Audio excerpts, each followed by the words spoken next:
Ya, oke. Nah, kemudian selanjutnya siap-siap. Sekarang alat suntik steril. Ini ya. Jangan ribet tuh. Nah, sebelum kita melakukan persalinan tadi menyiapkan oksitosin dulu. Oksitosin itu nanti untuk disuntikkan pada saat bayi sudah lahir, ya. Kemudian untuk persiapan pelepasan plasenta. Iya, kita siapkan dulu, pecahkan ampulnya, simpan dulu, ya. Kemudian kita cuci tangan, ya, dan pakai APD lengkap. Ada nggak? Kita pakai APD gitu ya. Nah, terus karena menyimpan semua perhiasan yang dipakai, cuci tangan dengan sabun atau air bersih yang mengalir, ya. kemudian keringkan tangan dengan tisu atau handuk pribadi yang bersih dan Ya. kering. Pakai Terus, sarung tangan GTT pada tangan yang akan digunakan untuk periksa dalam. oke. Masukkan oksitoksin ke dalam tabung suntik atau gunakan tangan yang memakai sarung tangan GTT dan steril. Oke. Pastikan tidak terjadi kontaminasi pada alat suntik. Stop dulu. Oke, kita dekatkan alatnya ya, pusatnya. Kita buka, ya. Kemudian kita pakai sarung tangan. Oh, sebelum sarung tangan masukin dulu ini, ya. Masukin dulu alat suntik squid pad, ya. Nah, kencangkan sebelum masukkan ke instrumen, kencangkan dulu, ya. Terus kita buka begitu seperti membuka kulit pisang. Nah, terus kita masukkan tanpa menyentuh. Ini steril kan, ya. Alatnya semuanya steril, jadi pad juga harus steril. Nah, itu nggak tersentuh, boleh disentuh. Sampah medis semua. Oke, terus kita pakai sarung tangan satu dulu.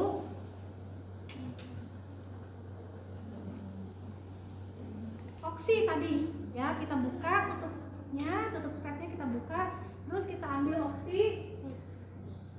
Ini boleh dipegang, boleh, karena ininya belum pakai sarung tangan, ya. Tapi ini nggak boleh kesentuh ini, yang udah pakai sarung tangan nggak boleh menyentuh ini. Jadi langsung jarumnya masukkan, tadi kan udah dibuka ya ampulnya. Nah, masukkan, ini udah masuk. Ini ditunggingin juga nggak apa-apa, dia nggak akan tumpah, ya. Kalau ininya udah dibuka, nih udah dipecahin kepala ampulnya, kita giniin aja juga nggak apa-apa, dia nggak akan tumpah. Terus kita sedot. Kalau misalnya ragu-ragu, mending nggak usah, karena kadang-kadang kalau kita ngebaliknya nggak bener itu akan tumpah. Daripada nanti tumpah, mengurangi kadarnya, dosis, jadi mendingan jarumnya aja masukin stok sampai ke bawah, terus kita ambil oksitosinnya, ya. Tutup lagi. Ingat, one hand, nggak boleh cukup dengan satu tangan, one hand. Nah, terus kita nanti, ya, kita mau membersihkan vulvanya ibu, karena kan kalau yang ibu mau lahiran itu kan ada lendir-lendir darah gitu ya. Nah, kita kan mau periksa dalam, jadi harus dibersihin dulu, ya, biar nggak mengganggu, ya. Nah, kita bersihkan itu dengan menggunakan kapas DTT dengan air DTT. Kapas dicelupkan ke dalam air DTT. Kita buka dulu tempatnya dengan tangan yang belum menggunakan sarung tangan. Nah, kalau udah dibuka, baru kita pakai sarung tangan satunya lagi. Nah, kalau udah pakai sarung tangan, baru kita ambil kapasnya. Nggak ada kosong kapasnya. Boleh atau secukupnya. Kita celupkan ke air DTT, ini ya DTT-nya. Nah, terus tangan kiri membuka labia, tangan kanan membersihkan. Asisten tolong lupa, bengkok. Bengkok. Ada nggak sih? Itu tuh, nih. Oh, di situ ada. Boleh. Taruh sini, kita dari situ. Ada dua, satu aja dulu. Oke, kita usap ya, usap labia kiri, terus kanan, terus tengah. Nah, bersih, baru kita lakukan PD. Yuk. Makanya dengan hati-hati kan dari dulu ya. Jika introitus vagina atau perineum dan atau anus terkontaminasi tinja, bersihkan dengan saksama dari area depan ke belakang. Buang kapas atau kasak pembersih dalam wadah yang tersedia. Jika terkontaminasi, lakukan dekontaminasi. Lepaskan dan rendam sarung tangan tersebut dalam larutan klorin 0,5%. Langkah 9, pakai sarung tangan DTT atau steril untuk melaksanakan langkah lanjutan. Ya. Terus? Bila selaput ketuban masih utuh saat pembukaan sudah lengkap, maka lakukan amniotomi. Stop. Ya, jadi tadi pada saat membersihkan vulva kita juga lihat anusnya ibu. Kalau kadang-kadang ibu yang mau lahiran tuh karena dia sebenarnya nggak pengen tapi masih ada sisa-sisa kotoran, makanya kalau ibu yang mau lahiran itu sebaiknya anjurkan dulu dia untuk BAB supaya nanti pada saat lahiran kitanya nggak kebauan ya, karena masih ada sisa-sisa itu, karena dia secara tidak langsung dia pasti akan mengeluarkan karena tekanan pada rektum ya. Nanti biasanya kalau yang masih ada sisa belum dikeluarkan itu bersamaan dengan dia mau ngeden kepala bayi itu akan keluar. Nah itu tadi yang dibacakan oleh Ilham, kalau terkontaminasi tinja ya dibersihin mau nggak mau ya, kita harus bersihin dulu. Jadi jangan dibiarkan ada tinja, kita menolong persalinan itu nanti bisa terinfeksi nanti ya, ibunya bayinya nanti kan bisa ada luka, itu kan tinja kan kotor. Jadi kalau kan PD atau periksa dalam ya, PD tangan yang pertama masuk adalah jari tengah ya. Jari tengah masukkan dulu pelan-pelan ya ke lubang vagina ya. Masuk, disusul dengan jari telunjuk. Jadi nih misalnya ini lubang, ini dulu jari tengah, tek, masuk, jari telunjuk menyusul. Nah, terus. Nah, baru udah nyampe di dalam, baru ini mekar gitu ya, menelusuri ya, ininya dibuka. Yang tadinya gini, kalau udah di dalam kita buka, kita cari ya lubangnya. Nah, masukkan gitu. Oke. Tarik napas ya Bu ya, saya periksa dalam dulu. Oke. Oh iya nih pembukaannya udah lengkap ya, udah bagus nih, tinggal lanjutin aja. Ibu, ketubannya belum pecah, saya bantu pecahkan dulu ya. Nah, kalau ketubannya belum pecah, makanya tadi fungsinya setengah koher ya. Tangan kita yang di dalam pada saat periksa dalam, ketika kita menemukan ketuban belum pecah, nggak boleh keluar ya, jadi nggak boleh tangannya keluar masuk ya, cukup masuk sekali, kita mendeteksi oh ketuban masih utuh nih ya. Langsung tangan kiri kita ya mengambil setengah koher. Nah makanya ini alat nggak boleh jauh-jauh ya, karena nanti tangan kiri kita kalau jauh susah ngambilnya kemana ya, kecuali ada asisten ya. Nah kita ambil setengah koher dengan tangan kiri, tangan kanan masih di dalam, pertahankan tangan di dalam. Kita ambil setengah koher, lalu kita masukkan setengah koher. Ibu keluarin dulu ya tangannya ya, supaya tahu masukinnya gimana. Nah di dalam kan lagi begini nih tangannya nih, di dalam kan begini. Nah setengah koher itu kita masukkan dengan cara menyelipkan, ini yang bagian tajamnya nggak boleh begini, tapi di dalam jari kita, di sela-sela jari telunjuk dan jari tengah, nggak boleh begini. Kalau begini nanti bisa melukai baik itu dinding vaginal maupun nanti kepala janin ya. Jadi diumpetin dulu nih yang runcingnya, umpetin. Nah kita masukkan menelusuri sela jari tengah dan jari telunjuk. Set, masuk. Kalau udah masuk, pegang dengan tangan kanan. Nah ini kan ada di luar ya, jari ini kan pegang. Nah udah pegang, kemudian putar. Yang tadinya ini di sini disembunyi, ini yang runcingnya sekarang kita putar. Nah pegang di antara sela-sela jari telunjuk dan jari tengah, dikempit, jepit. Nah terus pegang ke ininya ya, pegangannya pegang dengan jari yang di luar. Nah ini kalau misalnya ini ketuban, ini kepala bayi diselubungi ketuban ya. Nah ini fungsinya pada saat mulesnya ibu itu, kalau kita mau mecahin ketuban tuh jangan pas lagi ibu mules banget, karena pas mules banget itu logikanya gini, kalau misalnya pas lagi mules banget itu kan kepala itu nonjol banget ya, dorong kan ya. sehingga kalau misalnya ini selaput ketuban, si kepala tuh akan nempel dengan selaput ketuban, nempel banget, nggak ada celah gitu. Ketika ibu mules yang sangat kuat itu kita nggak boleh memecahkan ketuban, karena apa? Nanti bisa melukai kepala, karena selaput sama kepala tuh nempel. Nah, berarti kapan kita harus mecahin? Ya, kita tunggu sampai ibu mulesnya rada-reda. Kalau mulesnya rada-reda, kepala akan mundur sedikit, sehingga antara selaput ketuban dan kepala ini ada jarak, ya, jarak cairan itu kan yang nanti akan bisa kita coel gitu, ya. Nah, kembali lagi, ini kita pegang di dalam nih ya, di dalam ini kepala. Nah, oke Bu, mules enggak? Iya mules banget. Ya sabar, udah tungguin aja gitu ya. Terus udah reda ya Bu ya? Udah ya. Oke, bismillahirrahmanirrahim. Kalau udah reda, tek. Ini kan runcing, jadi langsung gitu aja juga dia udah pecah ya, selaput ketubannya pecah, cukup gitu aja pecah. Nah, kalau sudah dipecahkan, nanti ketuban tuh ngucur ya, gitu keluar, kelihatan mengalir. Nah, kalau udah mengalir, kita ambil setengah kohernya, jangan lupa diputar lagi ya, biar nggak melukai. Diputar lagi, kemudian ditarik ini ya, simpan sini. Terus tadi ya, ini posisinya di dalam, udah dikeluarin, baru kita lebarkan selaputnya. Tadi yang kita coel itu kan masih sedikit, nah kita buka gitu, kita lebarin selaputnya, kita robek ya dengan tangan yang ada di dalam. Udah, oke. Terus berarti Bu udah dipecahin ya ketubannya. Oke, udah. Oh, udah ya Bu, udah dipecahin nih Bu ketubannya. Nanti Ibu udah boleh ngeden setelah ini ya Bu ya. Oke, saya buang dulu ya ini kotorannya. Nah, ini tadi kampas, terus nih ketuban kan banyak nih di sini.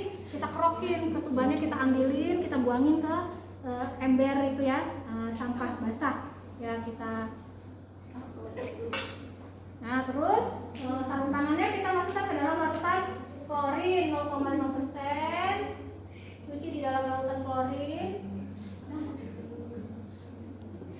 Rendam dalam keadaan terbalik.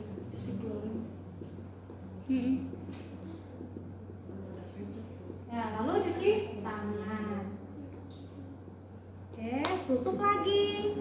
Karena biasanya apalagi kalau preemie anak pertama itu masih ada waktu, walaupun sudah dipecahkan, dia nggak langsung brojol, tenang aja. Ya, jadi nggak usah takut. Walaupun udah pembukaan lengkap, terus ketuban udah dipecahin, dia nggak akan langsung melonyon kepala janinnya, itu masih ada waktu. Ya, jadi waktu untuk mengedan itu lumayan, sekitar 20 sampai 30 menit, kadang sampai ada yang 1 jam juga bisa jadi gitu ya. Walaupun pembukaan udah lengkap, jadi nggak selalu pembukaan lengkap langsung nongol kepala, enggak ya, masih ada waktu. Lanjut. 120 sampai 160 per menit. Mengambil tindakan. Kartograf nanti akan kita bahas setelah kelompok 6 maju. Oke, periksa DJJ. Jadi udah selesai tadi, udah diperiksa dalam, udah amniotomi, udah pecahin ketuban. Terus kita cek keadaan janinnya. Nah, Ibu, saya mau lihat dulu ya dedenya ya. Cek dulu ya jantung dedenya. Nah, kita cek DJJ. Ya, bagus Bu, dedenya sehat. Oke. Yuk. Ibu, tadi kan saya udah periksa ya Bu ya. Ibu pembukaannya udah lengkap Bu. Ya, ketubannya juga udah dipecahin. Terus tadi dadanya juga bagus, masih bunyi jantungnya normal ya. Ibu jadi nggak usah takut. Ibu udah siap untuk melahirkan ya. Ibu tinggal atur nafas. Nah, kalau udah waktunya mau ngeden ya. Nah, kalau belum ada keinginan ngeden, jangan ngeden dulu ya. Ibu ngedennya udah tahu belum nih caranya? Kita udah diajarin ya. Tempelkan dagu dagu ibu ya ke dada. Jadi gitu, bangun ibunya, kepalanya diangkat ya, kepalanya angkat, tempelkan dagunya ke dada, terus matanya melek, nggak boleh merem ya, matanya melek, lihat ke perut gitu, jadi gitu ya, lihat ke perut ya Bu, yuk dibantu yuk. Nah, ibu bangun pinter, tempelkan dagunya ke dada, matanya buka, lihat ke perut ya. Oke, sok sekarang ibu dan ya, ngedennya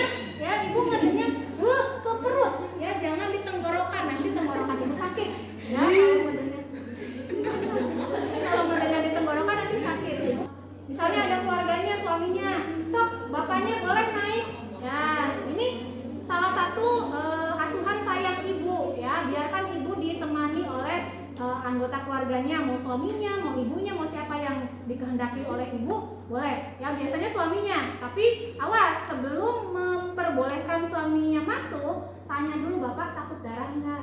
Karena pernah kejadiannya suaminya masuk, ya di pangku gitu ya di atas ini, begitu keluar pingsan suaminya karena takut darah.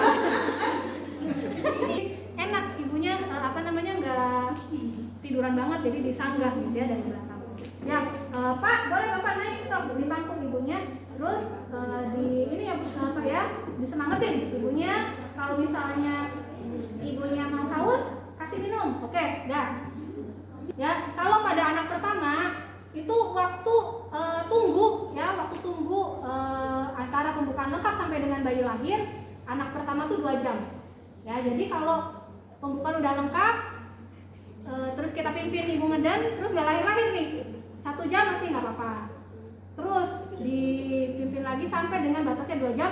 Kalau udah 2 jam nggak lahir rujuk, ya berarti itu ada masalah. Itu pada anak pertama primi gravida. Tapi kalau pada multigravida, ya itu hanya dikasih toleransi waktu 1 jam saja. Jadi kalau sudah dipimpin selama 1 jam nggak lahir udah rujuk, ya itu berarti ada sesuatu, nggak boleh ditolong oleh bidan, tidak boleh ditolong normal oleh bidan. Pasti nanti kalau dirujuk nanti akan ada tindakan tertentu gitu ya. Nah tadi sudah ada doa sebenarnya ya. Kalau di kitab itu ya tadi pembeda kita dengan institusi lain, ketika ibu merasakan mules dan kesakitan, kita ajarkan doanya itu adalah hasbunallah wa ni'mal wakil. Iya Muhammadiyah. Alallahi tawakkaltu itu juga bisa. Jadi kita intinya sih memohon kekuatan ya sama Allah gitu ya, minta dikasih kekuatan sama Allah gitu. Jadi selama sakit ibu ayo pusat bu, berdoa bu, hasbunallah wa ni'mal wakil, alallahi tawakkaltu gitu. Jadi udah semuanya. Terus jadi kalau misalnya pembukaan udah lengkap, ibunya masih belum kepalanya belum turun, itu masih boleh ibunya jongkok-jongkok, jalan-jalan di sekitar tempat tidur aja. Untuk apa? Untuk mempercepat turunnya kepala. Lanjut. Nah, dan nomor segini 5-6 cm diameternya, berarti segini 5-6 cm itu segini. Nah, di depan vulva dia udah gitu tuh. Nah, segini udah nongol ya. Kepala janin ada di depan vulva dengan diameter 5-6 cm, artinya dia udah menonjol ini ya, udah mau keluar nih ya. Itu kita siap-siap bidannya harusnya ada kain, bukan kain ini ya, ini mas bukan ini harusnya tuh kain biasa tapi dilipat sepertiga gitu. Nah bu, angkat bu bokongnya bu, sini ada yang jadi pasien dong saya. Langsung pakai tangan kanan, itu kan udah nongol nih. Aduh biasanya gitu kalau udah nongol, aduh mau cepetan ke bidan, nanti biasanya gitu. Sabar ya, sabar, oke.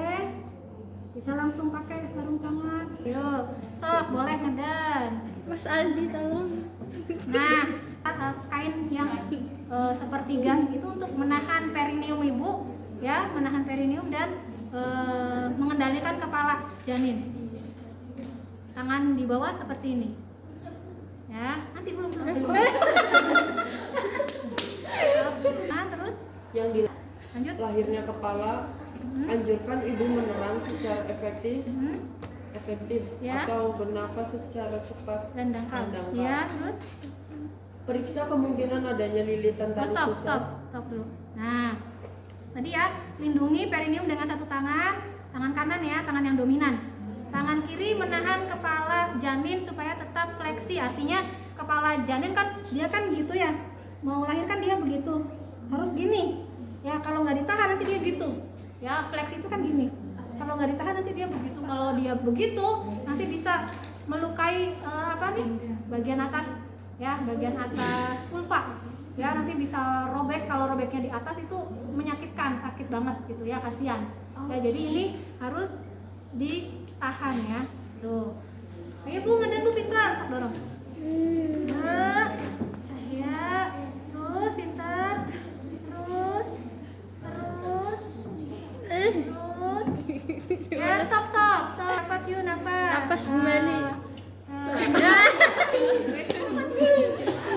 Ya, kita pegang ini ya. Pegang dengan tangan yang tadi. Bayi bajang. Ya, ulangi lagi. Yang tadi ini. Nah, ini yang tangan kanan menahan, tangan kiri menahan bagian belakang kepala. Sok pelan-pelan, saya turun ya pelan-pelan. Ya, stop. Ya, jadi tangan ini tetap mengendalikan. Kalau dia udah nongol gini, pegang kepalanya dengan tangan kiri, tangan kanan mengusap, ya, mengusap muka. Jadi, diusap. Ini kok setelah maaf. Kita cek lilitan. Ya, pindahkan tangan kiri kita ke dahi, tangan kanan kita menelusuri leher. Ada lilitan nggak? Masuk tangannya ke leher. Dia ini masih begini. Janin itu kalau lahir itu dia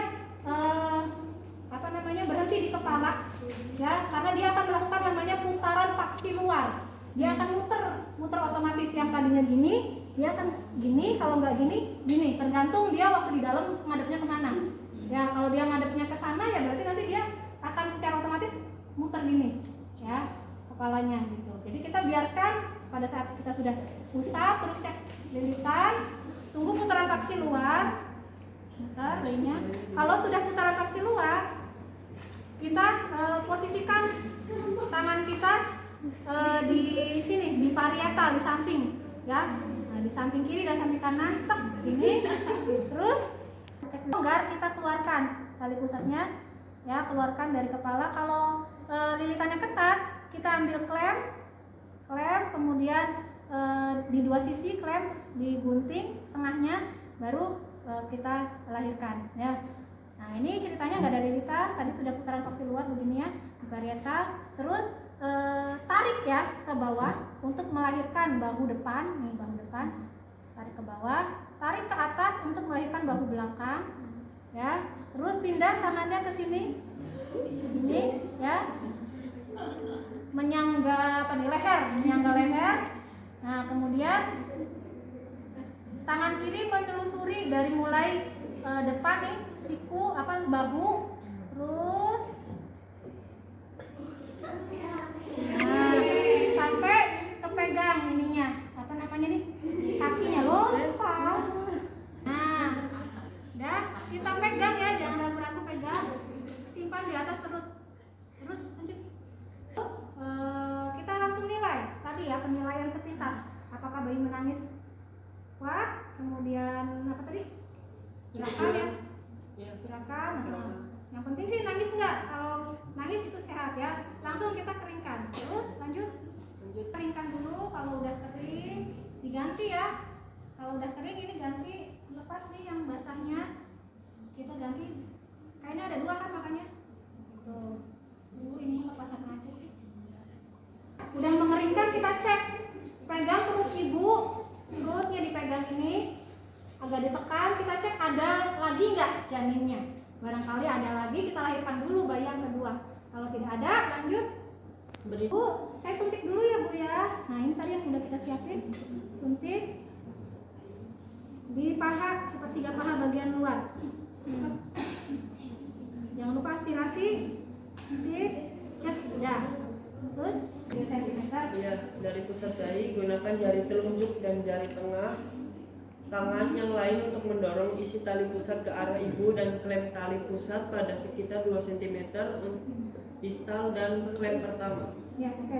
Ya, kemudian kita mau potong tali pusat.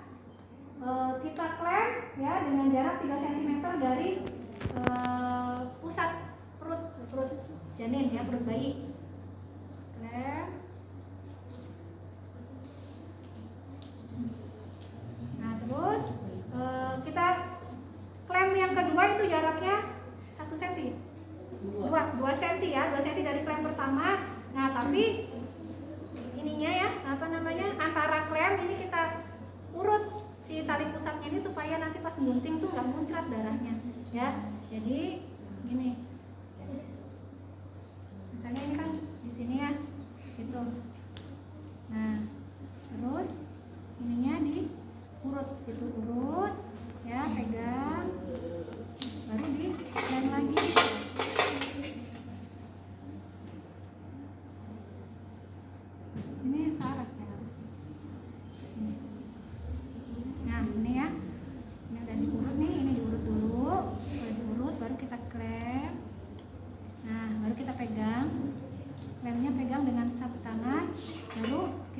gunting di antaranya. Nah, yuk. Kalau bayi udah lahir itu ada namanya IMD, inisiasi menyusu dini. Ya, IMD itu bayinya itu ditengkurapkan di atas perut ibu. Biarkan dia mencari-cari sendiri putih susu ibu. Ya. Nah, tadi setelah dipotong tali pusatnya, kemudian diklem ya. Diklem. Kalau nggak ada klem tali pusat, boleh pakai benang ditaliin. Nah, udah ditaliin baru kita balik bayinya, suruh tengkurap di atas perut ibu. Nggak boleh ada kain, jadi skin to skin nempel ke perut ibu. Nah, gini biarin nanti dia cari-cari sendiri terus masukin. Ya,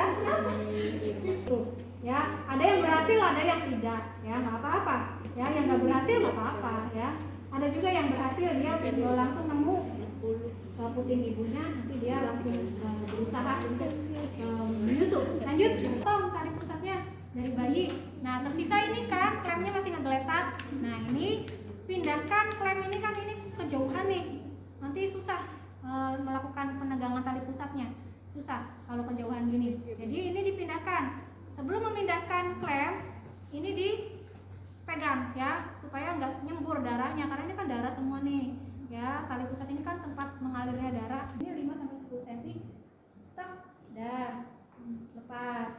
Nah, baru setelah ini kita mengeluarkan plasenta. Letakkan tangan kiri kita di atas perut ibu, di atas simfisis, ya, letakkan di atas perut, di atas simfisis. Ya, kemudian lakukan penegangan tali pusat terkendali. Tangan kanan melakukan penegangan, tangan kiri melakukan namanya gerakan dorsokranial. Dorsokranial itu dorso itu menekan kranial ke arah sana ya, atas ya, mendorong, menekan, dorong, tekan, dorong. Jadi tangan kiri menekan ke perut terus dorong ke atas. Gunanya apa? Gunanya yaitu ini nih, ya, rahim ibu kan ini. Kita kan tangannya di sini di luar nih, sini kan di dalam nih rahim. Ya, kita tekan, terus kita dorong ke atas. Artinya ini supaya rahim itu enggak keluar, ya, supaya rahim enggak ikutan keluar dengan plasenta, bersamaan dengan plasenta. Jadi, nah, terus lakukan dorsokranial lagi sampai plasentanya keluar. Nah, kalau plasenta sudah terlihat di introitus vagina, ini udah nongol ini, ya, kita dekatkan lagi. Nah, kalau udah di sini, terus kita pindah yang tadi dorsokranial, berarti kan tangan kiri yang harusnya menahan uterus kan udah enggak, ya, udah, karena plasentanya udah lepas tuh, udah nggak nempel di uterus lagi, jadi udah aman, kita nggak usah dorong rahim ibu lagi gitu ya, karena plasentanya sudah terlepas dari dinding rahim. Kita pindah tangannya untuk menangkap plasenta, pindah ke bawah. Nah, kita tangkap plasentanya, ya, kita gerakan ke bawah, ke atas, lurus, tangkap. Nah, terus kita putar-putarkan. Ini aslinya ini ada selaputnya, ya, ada selaput. Nanti besok ibu ini deh melahirkan plasenta itu bukan cuma plasentanya aja, itu ada selaputnya juga. Itu yang berbahaya kalau sampai ada selaput yang tertinggal, ya. Selaput tuh yang tadi kita toreh tuh, ya. Oh, itu tipis banget kan, itu sedikit aja dia ketinggalan, dia rahim akan bereaksi dengan mengeluarkan darah terus menerus. Jadi nggak boleh ada yang ketinggalan, ya.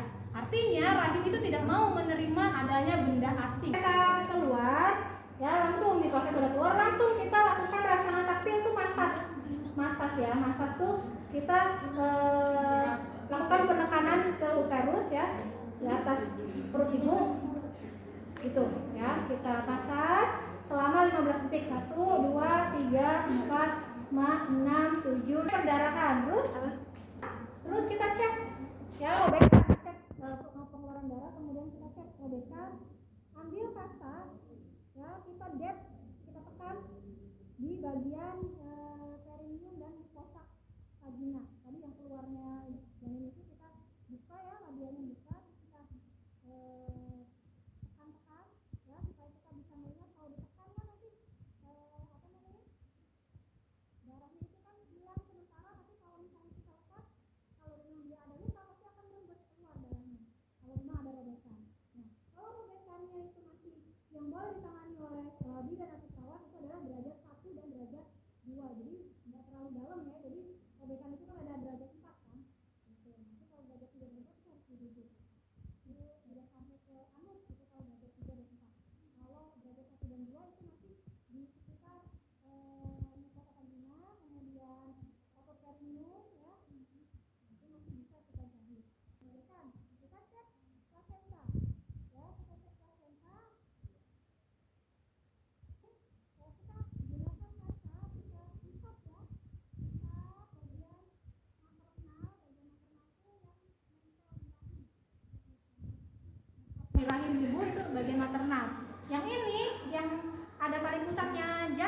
bagian fetal. Ya, dua-duanya kita cek. Ya, dua-duanya kita cek. Kenapa dicek? Karena kemungkinan ada plasenta yang tertinggal di dalam, itu juga membahayakan, bisa menyebabkan perdarahan. Ya, pertama bagian kotiledonnya dulu kita usap, ya, kemudian kita satu-satukan lagi. Oh iya, udah lengkap kotiledonnya, kita balik. Kemudian kita usap bagian fetalnya di bawah. Artinya itu selaputnya nggak ada yang tertinggal. Oke, selaputnya juga lengkap, kita simpan di sini, ya. Di wadah, nantinya ada wadah khusus untuk plasenta ya. Biasanya di kendi gitu kan ya? Iya. Terus lanjut. Asuhan pasca persalinan, pastikan uterus berkontraksi dengan baik dan tidak terjadi perdarahan servagina. Pastikan kandung kemih kosong, jika perlu lakukan kateterisasi. Oke. Evaluasi, celupkan tangan yang masih memakai sarung tangan ke dalam air. Udah dibawa ke kamar tak? 0,5% Tahu ada di darah apa dan di labnya, cairan tubuh tapi dan ini bilas di air diatasin.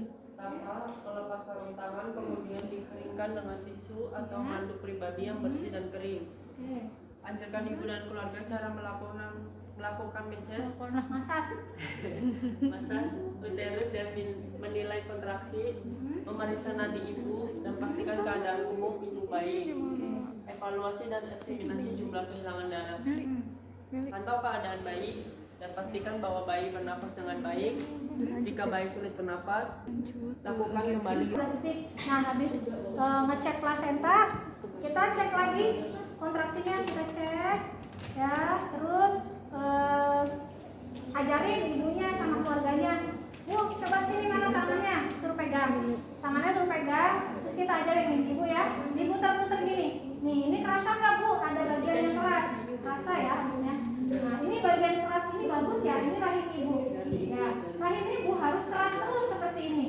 Kalau rahim ibu nggak keras, itu nanti darahnya akan keluar terus-terusan. Ya, jadi rahimnya harus keras. Makanya ibu sering pegang, terus diputar-putar. Kalau masih keras itu bagus. Oke, terus cek nadi, cek kandung kemih, harus kosong ya. Nah, kalau misalnya penuh, kita lakukan kateter. DTT itu apa sih? DTT itu dekontaminasi tingkat tinggi, air yang udah direbus ya.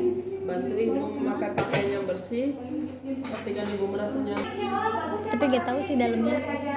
Baik ibu, saya akan bantu ibu untuk bersihkan ibu ya. Jadi ini dibersihin. Ya, dibersihin. Kainnya dilipat-lipat. Kasihan nih. Ya. Ini masukin ke ember ya, harusnya ada ember. Nah, terus kita pasangkan lagi ya. Nah, harusnya ada itu juga, ada waslap sama air DTT untuk membersihkan ibu. Udah gak apa-apa. Kita bersihkan ibunya pakai waslap. Kalau udah bersih, terus ininya apa namanya? Panjangnya kita bersihkan dengan larutan klorin 0,5%. Cerut-cerut. Bekas handuk ini boleh untuk bersihin ini. Ya, masukin ke ember. Bersihin, kita pasangin lagi. Iya. Ilham. Pasangin lagi deh ininya ya. Pasangin terus di apa namanya? CD sama ini ada ya. Pakai CD sama pembalut, plak, udah. Ya, itu udah deh. Tuh. Alhamdulillah. Nah, ini sarung tangannya kita rendam ke dalam larutan klorin 0,5%. Ya, kemudian nanti kita pakai sarung tangan baru untuk menangani bayi. Bayinya kan udah 1 jam. Nah, harusnya ini sebelum kita angkat harusnya udah disiapin Baju. untuk ganti bayi ya. Untuk ganti bayi kita udah siapkan di meja lain ya, jangan di sini, kan di sini ibunya lagi selonjoran, lagi istirahat. Kita di kasur yang lain, di tempat yang lain kita siapkan bajunya. Ada nggak? Ada bajunya ya? Bajunya segini. Bajunya diganti ya? Hah? Nggak usah lah. Ini ada bajunya ya harusnya ya. Ambil bayi satu. Oh ada nih baju. Nah, pasangin di sini bajunya. Ini ganti baju. Di paha bagian kiri. Ini kiri. Nah, speknya pakai spek yang khusus untuk bayi ya, spek kecil. Yang 0,00 milian pakainya. Nggak ada ya? Dan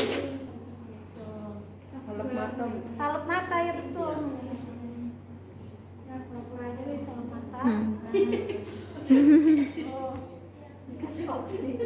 Terus dibedong. Ini jangan lupa ya pakai sarung tangan ya. Kita harus pakai sarung tangan sebelum 6 jam ya. Sebelum bayi 6 jam itu harus pakai sarung